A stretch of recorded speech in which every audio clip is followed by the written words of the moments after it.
Welcome back. Last time I shared how I'm tackling Thanksgiving dishes a little bit at a time over the course of this month. If you haven't seen that video, definitely check it out. Today I've just got a few more to share, and hopefully you can pick one or two to double and prepare ahead of time and enjoy a little taste of Thanksgiving this week too.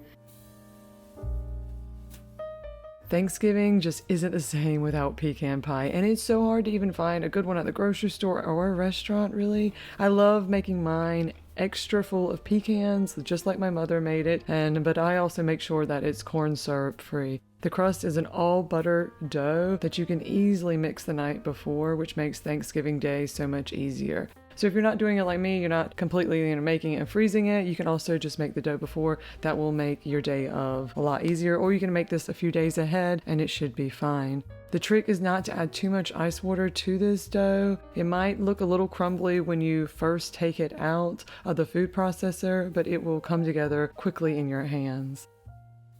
This pie only needs one crust, so I freeze the second one for later. Or you can make two pies, which I definitely wish I'd done, but late nights call for maybe not the best decisions.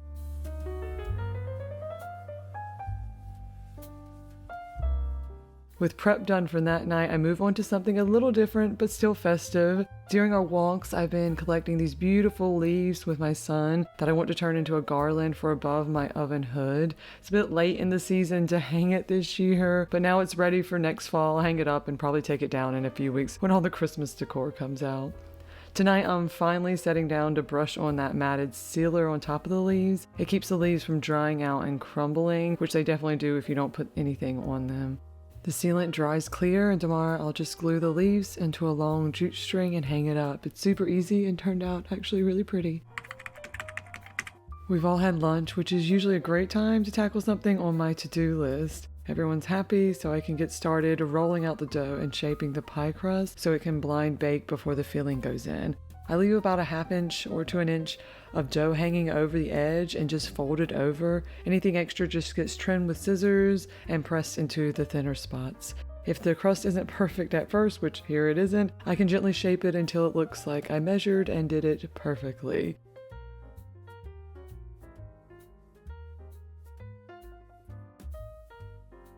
After a few cuddles with the little one, turns out it was not the best time. I'm doing a simple finger crimp to finish it off. It looks so much more impressive than it actually is. You just need the extra dough from the overhang. I always chill my crust for at least 15 minutes before baking so it doesn't shrink in the oven. And while it rests, I take a moment to look at our holiday decor and grab a few essentials from Target. This deer decoration kept the kids entertained the whole time, thankfully.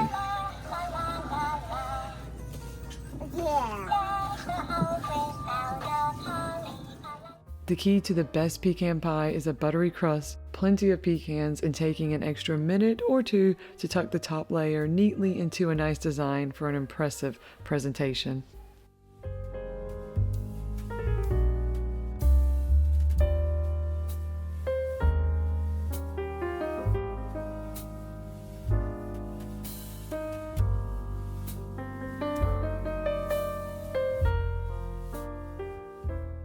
The last Thanksgiving dish I'm preparing is a potato gratin. I'm making two, one for Thanksgiving and one for dinner tonight with a pounded fried chicken. I try to prep and pound the chicken ahead of time to save work later. I'm pretty sure it's my son's favorite kitchen activity.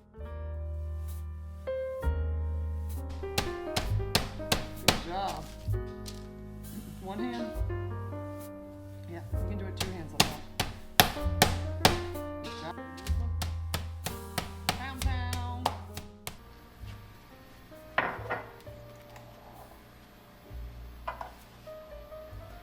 Well, I've got everything out to finish the pecan pie, and I'll start on the potato casserole or potato gratin afterwards.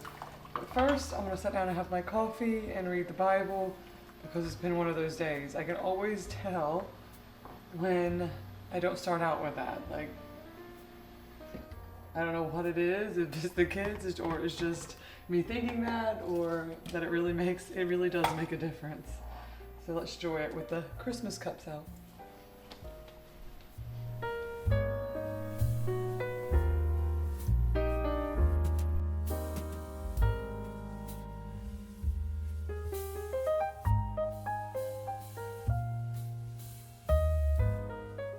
Back to that maple pecan pie. Most recipes use corn syrup because yes, it's a sweetener, but it also acts like a glue, helping the pie set with the eggs. But here, just 1 tablespoon of flour does the same job, and I loaded mine with pecans so the filling sets beautifully without the corn syrup. You get a rich, delicious pie without the issues corn syrup can bring, and you can even swap a little maple syrup, take that out for a little bourbon to make like a bourbon maple pecan pie, depending on who you're serving it to.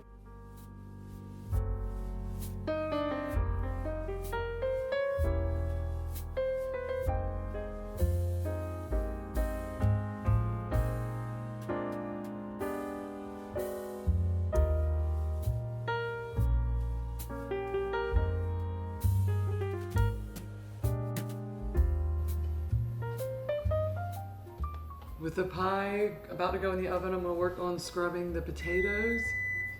It's ready to go in. I'm going to scrub these and slice them with a mandolin for the potato gratin that I'm doubling.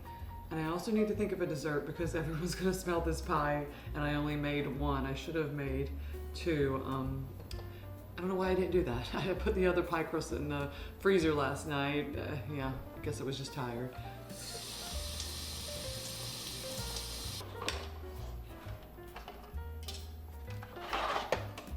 I think I've maybe used this once, so we'll see how it goes. I can't even remember how it works.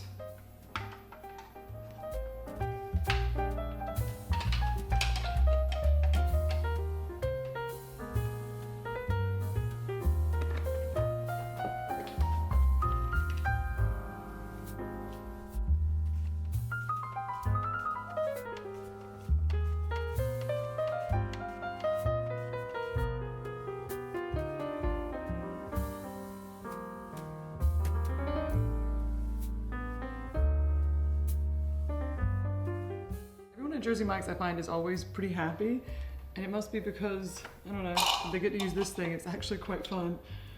There's something really fulfilling about it once it starts working. For every type of potato casserole I make, I usually arrange them vertically as I just think it looks so nice, but they took forever to cook this way, like an extra 45 minutes to an hour. I usually cut them a lot thicker with a knife, so that might be it. So I definitely recommend laying them horizontally and spreading them out like the recipe I'll link below suggests. The pie's done and it's set perfectly. During the bake, I did add foil around the edges so that it didn't get too crispy now. So on Thanksgiving Day, I can kind of warm it up, let it get crispy without it over browning. I was really drawn to this exact recipe because all the sauce ingredients, onion, shallots, garlic, cream, and herbs, just go straight into one pan to simmer. You can easily do something else while that simmers. You just blend it at the end, pour it over the potatoes. That's it. So much quicker and easier than chopping all the vegetables up, letting them cook, adding the cream in, and then pouring them over. So it is a way to speed this dish up if you need to. I don't think it's quite as good though. Veggies cooked in salt and pepper plus a little garlic really add a lot of flavor to any dish.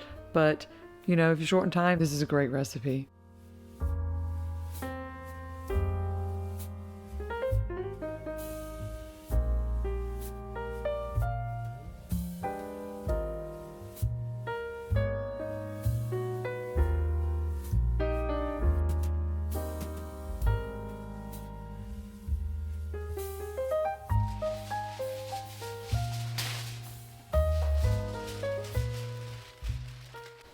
When the potatoes are almost done, just sprinkle with a little Gouda and Parmesan and slide it under the broiler for a perfect crispy, cheesy crust. Don't skip that step.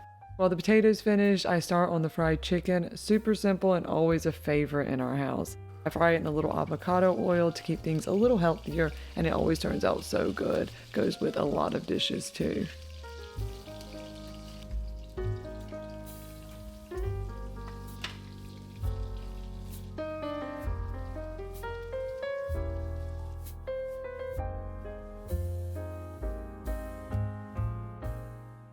This dinner was so delicious, comforting, filling, and perfect for a chilly evening with the fireplace going.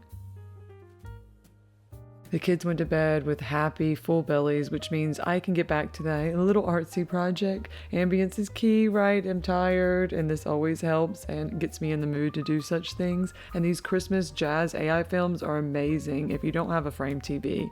There are so many good ones out there, but find the ones with the better AI. They are not all the same. I rarely have time for crafts now, so this little project felt extra special. Most of my creativity goes towards cooking, an essential these days, but doing something hands-on like this gets me excited for all the Christmas decorating coming up. And I honestly had no idea how this was going to turn out, but I really love it. Next year I'm definitely going to make more and hang one around my oven hood and here as well. I don't do a ton of fall decorating inside. It's hard to keep up with all that, and this just adds a nice pretty touch to our inside as the weather starts to get cold. Plus it's super inexpensive and it was fun to make. That wraps up my Thanksgiving prep. I hope you found an idea or two and it helps make your Thanksgiving week a little bit more peaceful. Enjoy these last bits of fall. Take care.